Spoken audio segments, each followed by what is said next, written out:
Hello and welcome to Scribes and Songsters. I'm Veronique Mandel.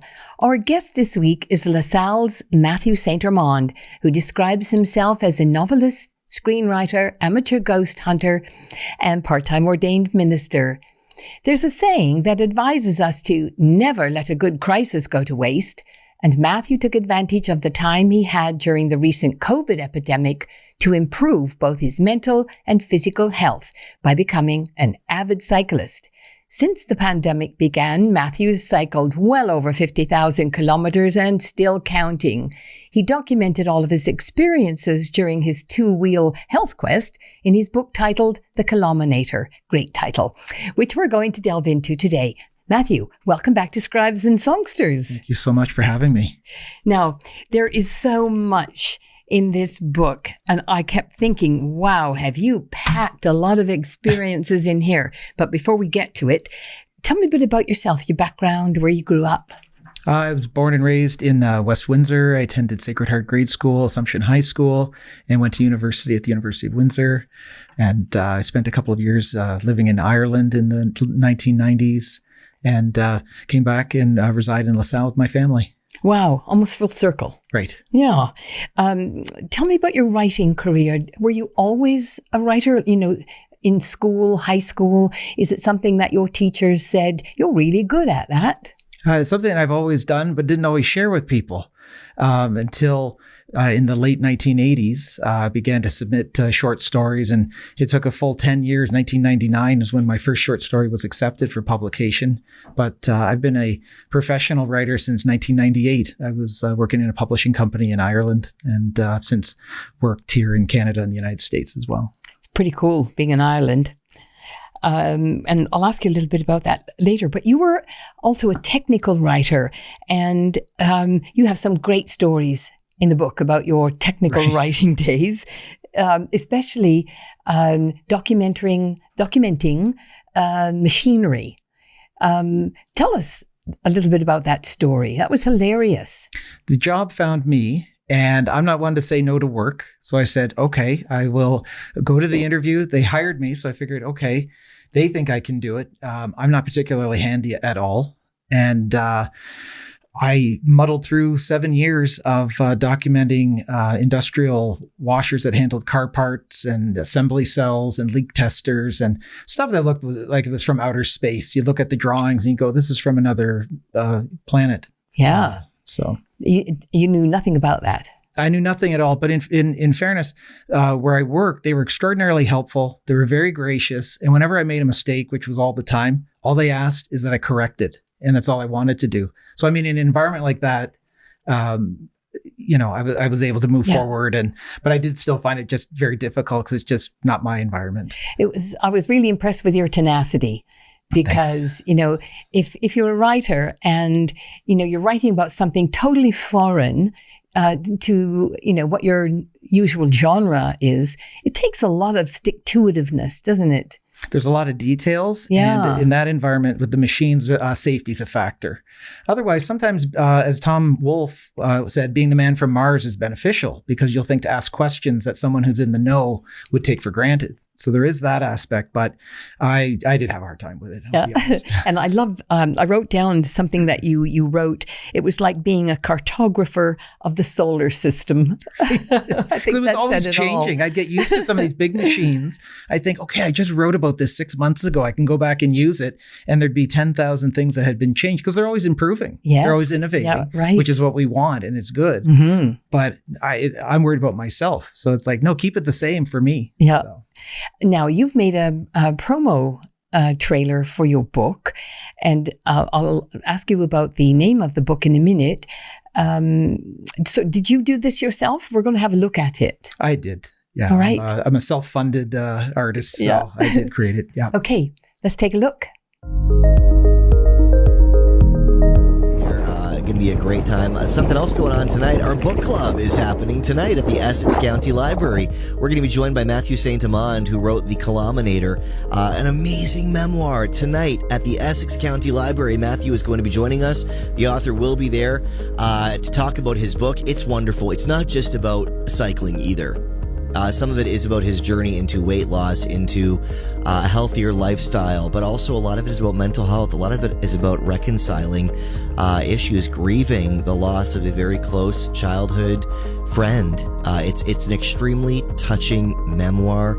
Almost the way, when if you're walking or biking or jogging or even working out or even just sitting and meditating, when you let your thoughts go and they kind of go to certain places and certain things come up from your past, he writes about that and he shares stories through his almost meditative state he goes in when he is on his bike traveling, tens, sometimes hundreds of kilometers on his journey, and he tells his story through this way, and he reconciles a lot of what happened in his life. It's a brilliantly written book. It's so touching, and he has a great way of pulling you in, and you kind of share the journey with him. Well, that was pretty good. So where did you learn to do that? On YouTube. I taught myself, such as my skills are. So the book's called The Kilominator. Did you make that up? I did. That was pretty good, actually. It's one who accumulates kilometers. Huh. I was out riding, and with the number of hours that I have out there, the words were jumbling in my mind one day, and somehow Kilominator came to mind. Yeah. Did you think about like Terminator and all those sorts of aiders? Oh, you know what? I'm sure my ego had pushed that into the mix as well, no doubt. Yeah. When did you start riding? I mean, sometimes like I have a friend who's a grown woman who's never been on a bike. And then I have other friends who took up cycling when, they were 60 because they had time. Now, when did you start? I had, as I stated in the book, there's 3 different epochs. And it was usually, as a technical writer, one thing I didn't learn getting into the field, I thought, I'm going to be writing about interesting things and it's about technology. I should do all right. Didn't realize you get laid off a lot. Didn't realize that aspect of it. That happens. That somebody higher up finally says, I know how to write a sentence. Why do we pay a guy to write sentences? We got somebody here. And the next thing you know, you're off looking for your next technical writing job. So after a job loss, I took it up briefly in about 2006. Of course, in the dead of winter is when I, on my father-in-law's bicycle, which wasn't fitted out for me at all. And I just made do with it and rode it with my boots on through the slush, which is not the best option. Mm-hmm. And then later on when the pandemic hit, it just seemed the thing to do. It just came to me. Should just get out on the bike, had the time. And since then, since May 2020, which is kind of my unofficial or whatever starting point, I've now racked up just past 67,000 kilometers riding around Essex County. Wow. I wish. Right. Puts me to shame, man. And you also have, going back to your childhood for a minute, you have some great stories about your childhood. And you also wrote something in the book, the kid universe is one of feigned indifference. And we all sort of experience or see that happening in our friends and students, etc. But I've never sort of heard it put like that. I thought that was really appropriate. Now, you're also very candid and honest about your weight journey in the book. And you, at one point, hit over 300 pounds, did you? I stopped weighing myself. I'm sure by that time, if I didn't go past 300, it wasn't for a lack of trying. It was just horrendous. Yeah. In a word. Sort of tell us a little bit about what that felt like, because, looking at you today, one would be astounded to sort of think of you as that big guy. Right. You said not for lack of trying. Do you come to a point where you think, I'm never going to not be this size? Oh, absolutely. As I say in the book, I got to a point where I thought, maybe I'll just let it go and just see how big I get, and I'll wear a unique hat, or I'll take up the tuba, or I'll just, somehow incorporate it more into my personality. It was just a nightmare. I had no clue about what food to eat. My wife's always been extremely supportive of me and always trying to point me in the right direction, which has got to be the hardest thing in the world. And much as she would provide a good example, that apparently is not enough for me. But I was stress eating, and it was a lot of carbs. And I kind of learned that, we have this carbohydrate tank And it's always going empty no matter how full your stomach feels. And I can remember one time overeating to the point where I had to go lay down. And you think about it, it's just so embarrassing that I'm that out of control. And while laying there and being so uncomfortable and wondering, like, is a heart attack next? About 15 minutes later, I thought, maybe I should get one more thing. And that's when I realized that this is some completely out of control. And that wasn't the moment of clarity, unfortunately, but it was just one moment along the way that I hearken back to occasionally. I think, man, I really should have taken the bull by the horns then. So you have this relationship with food, and then you form this relationship with your bike. How do these two mesh? I seem to do everything in extremes. At least my wife tells me that. To me, it just seems like, oh no, this is just what I want to do. But I do things to an extreme. And especially if I enjoy something, then I'm just going to keep going. Now, luckily, what I think is they're giving me the same rush to a degree. There's a bit of an endorphin rush. I think that's why, a lot of these foods, they're made by scientists. Yeah, no kidding. And they put people in an MRI machine. They see what parts of the brain lights up when someone eats it. So this is not what we think how food should be made. No. But with cycling, honestly, I come back, I almost feel like I've had a night's sleep sometimes after a long ride. It gives me the same feeling after like a good writing session. It's really difficult to describe it beyond that, but it just really suits me. I really enjoy it, and it's heading me in the right direction in other ways. So I'm sticking with it. And you also, the bike scene, I thought in the book, sort of as I read through it, I thought so much of what you explain and experience on the bike was a metaphor for so much of life. Oh, possibly. Yeah. I mean, everything's interconnected. I mean, not to get fancy about it, but yeah, I'm riding and I don't listen to music. I'm not listening to an audiobook while I'm riding. I want to listen for traffic. You got to be safe. But I just enjoy the role of my thoughts. And that's why, unfortunately, I don't ride with cycling groups. I connected with a really great group online on Facebook, and I went out to ride with them twice. And both times they were so welcoming, so encouraging. The first time I showed up, they're all on these really sleek road bikes. And all I thought, it was like, well, food is food. A bike's a bike. So I bought this great big mountain bike with chunky wheels on it. And I thought, okay, that's what I was riding. And that day I rode 153 kilometers. I rode to the meet. Then we rode out on Manning Road, rode out to Lighthouse Cove. And then I just rode home from there. That sounds insane. Yeah, I mean, when I think of it now, it doesn't sound like the best thing. And of course, it's a hot June day. Yeah. But even though I show up with this contraption, but you have to be so aware. And I want to zone out when I'm riding. Yeah. Because you have to be on the next person's, right on their tire to have the peloton drafting, I guess. Oh. And I can't ride that close to people because you have to be constantly aware. And you're calling out if there's a difference in conditions, there's rocks or potholes, whatever. I just cannot stay alert for all that stuff. It's just not me. They're great. And they were bearing with me because I wasn't very good at it. And I did ride twice with them, but it's just not my my style. And you seem to have to know a little bit about science to keep within the draft and, and all of this, man. Yeah, it's just way too close for me. And much as I thought I was right on top of somebody, a guy had come up. He goes, he says, you don't like getting close? I thought, how much closer do you want to get? But apparently I wasn't that close. Yeah. So. And you also write, getting lost is part of kilominating. And that's when I thought, that's another area where I thought it was a metaphor for life. All kinds of things. You lose so much stuff in life and people. And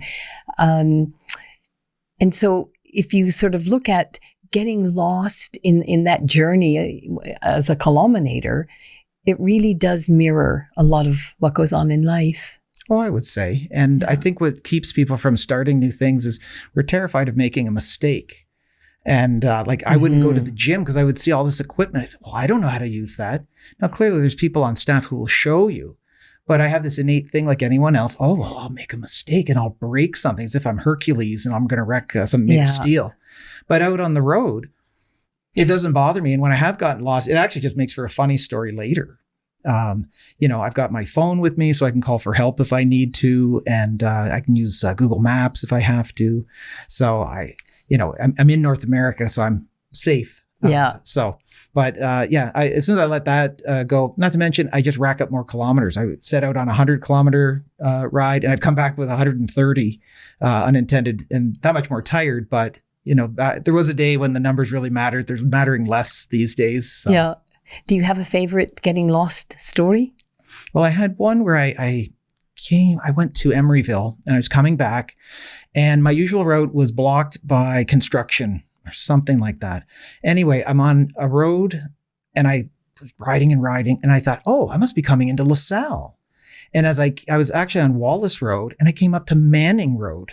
So I couldn't be, I was not near LaSalle at all. No. So I was really taken aback. I mean, I know now where I was at, but at the moment, I thought, oh my God.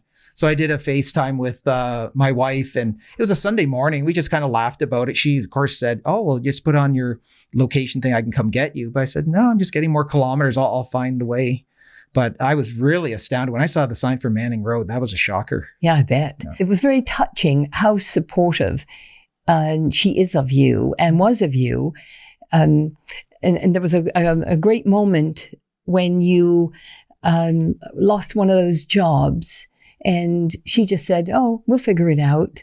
Oh, yeah. Yeah. And so sort of very briefly, just sort of tell everyone how you met. Oh, I was living in Ireland and came home for Christmas. And of course, exactly how I do things, I end up meeting Michelle Murphy, who's a friend of a friend. And it was the day before I'm to fly back to Ireland. That's when I think is a great time to phone her up and ask her for a date. Because if I don't like you, I'm leaving. I guess, yeah, maybe. Going back to relationships, another relationship that is woven throughout your book and is really very emotional on many levels is the death of your friend, J.T. Hurley. Yeah. Tell us about him. Well, it was Easter weekend of 1979. I was 7 years old and he was 9 years old. And his mom was very good friends with we called her our aunt. So we were very close. She had invited my brother and I over for an Easter egg hunt. And it was on Holy Thursday, we got the call that while trying to, he was locked out of his house after school. And while climbing through the back window, the window came down on him and trapped him. And he ended up dying. And that was April 12th of 1979. And a date that remains in my mind. Mm-hmm. And you have, and you visited his gravesite many times. Yeah. Why was that? What drew you? Well, over the years, it actually got to a point where I didn't even know what year he had passed away. And obviously, it being a touchy subject, I was afraid to ask anyone. I didn't want to upset anyone. And it was one day while at work, it was a Friday before Labor Day weekend, because I can never figure out, hey, I should book off the day like everyone else. I'm alone in the office. And I thought, I'll just do another Google search. And this time, his name came up. I had done searches over the years. And so I got to see and where he was buried. I never knew. And that day I went out. And then when I took up riding the bike, that just seemed to be a natural destination. What was it about his death that touched something in you? Well, it was him. He was just such a great guy. I remember what it was like being with him. He was just so much fun. And now he was an only child. And I only as an adult realized that my brother and I were probably the perfect audience for him. He's 2 years older, so he seems like Superman. Mm-hmm. Everything he did was monstrous fun. And we just followed. But if we wanted to do one of his stunts that might be a bit dangerous, and he said no, for some reason, hearing no from him was not so bad. Hearing no from anyone else, I didn't enjoy. But when he'd go no, it was one of the few times I thought, oh, he's looking out for us. Yeah. What kind of spiritual moments have you had? Well, I had the one day when I was in the office. I mean, it would seem like the last place that some sort of profound moment would occur. It's about 8 o'clock in the morning. And I, without any shadow of a doubt in my mind, I felt his presence, even standing right at my right shoulder. Now, I even turned, of course, I don't see anything there, but I just have this sense. And as far as I'm concerned, like he is right there. And I'm sure many people can try and say that he's not, whatever. But yeah, I had that sense, and that's why I went out to visit his grave at that time as well. And that sort of relationship with him also brings the reader into understanding the different layers of grief. Possibly. I don't claim to know anything about it, but I think as a writer, I have no problem pressing on my own sore spots until to no end, and to keep investigating and to keep probing and wondering. And so when it comes to myself, with other people, that's why I never went into journalism, because I can't ask a grieving parent, how does it feel? Like, I'm not going to ask that. I know. It is a grim question. Yeah. That I've experienced having to do many times. Yeah. But I know what you're saying. Yeah. So, but when it comes to myself, for some reason, I have no problem doing that at all.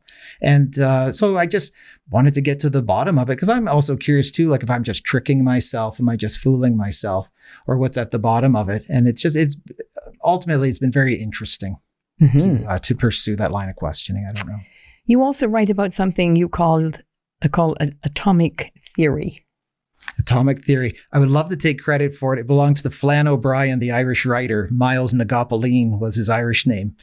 And it's a character in his book, a pseudoscientist who's very funny, De Selby, says, the man riding the bike is bouncing on the road, and many bicycle molecules bounce into the man, and man molecules bounce into the bicycle. And after a number of years, there's enough man molecules into the bike that it's more human than bicycle, and vice versa. And in his novel, The Third Policeman, they're investigating the murder of a bicycle. How do you feel about what he said?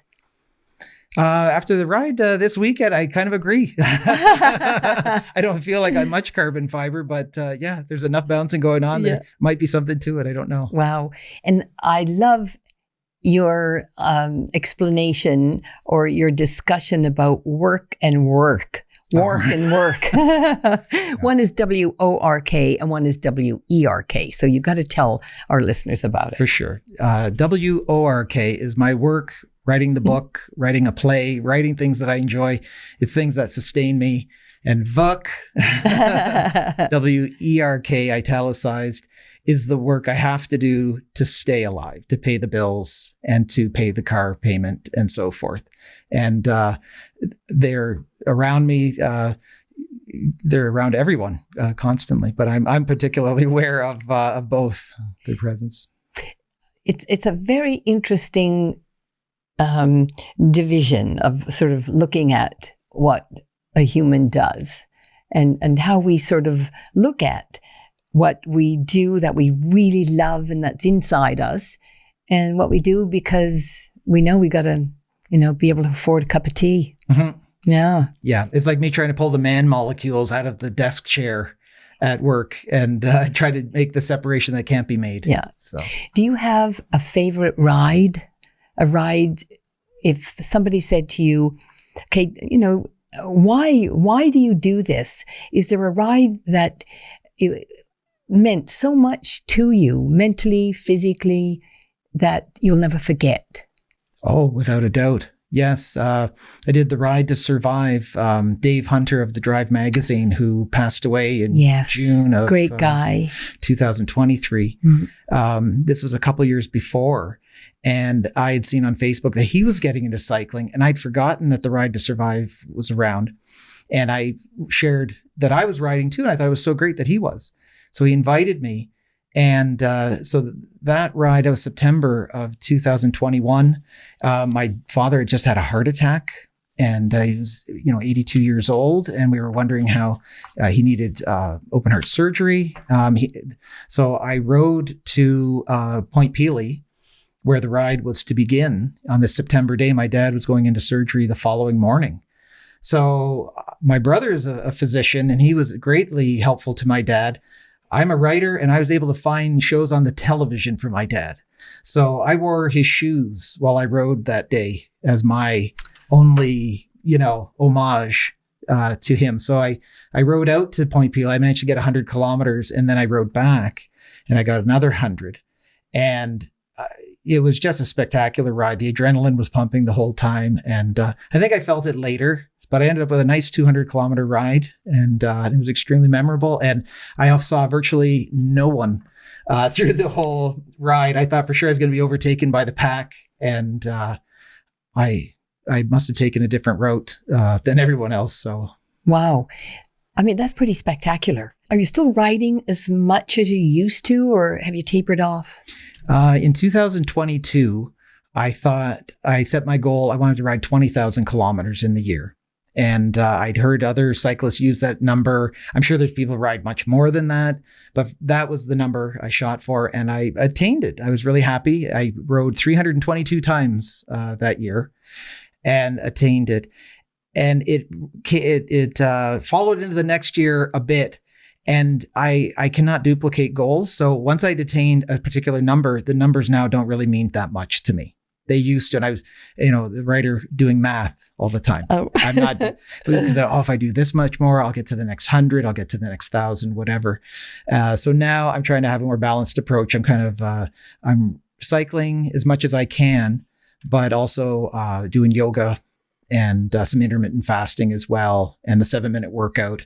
And, but just little bits here and there, because I've tried all other kinds of exercise. They all fall away because they're no fun and I get sore, but the cycling remains because it's fun. That's absolutely fabulous. So what are you working on now? Anything writing wise? Actually, I'm just working on my articles for the Drive magazine and Windsor Life magazine. Yeah. And where can people buy your book? The Kilominator is at Juniper Books. It's at Storytellers Bookstore, also on Ottawa Street, Walkerville Artist Collective, and River Bookshop in Amherstburg. Absolutely fabulous. Thank you so much for joining me again. And congratulations on that book. It really is a great read. I appreciate it. And that's it for this edition of our show. I hope you've been inspired to take that long neglected bike out of the garage and get pedaling. My thanks to our guest, Matthew St. Amand, and a big thank you to our Scribes and Songsters team, producer Brian Sweet, technical producer and editor Gary Glass. Grateful thanks to Tony Toldo and the Toldo Foundation, and to Neil and Tina Queering for their ongoing support. We certainly appreciate you. And special thanks to you for watching. And just a reminder that if you go to YouTube, you can find all of our seasons of Scribes and Songsters. And I hope to see you right back here next time on Scribes and Songsters. I'm Veronique Mandel. Bye for now.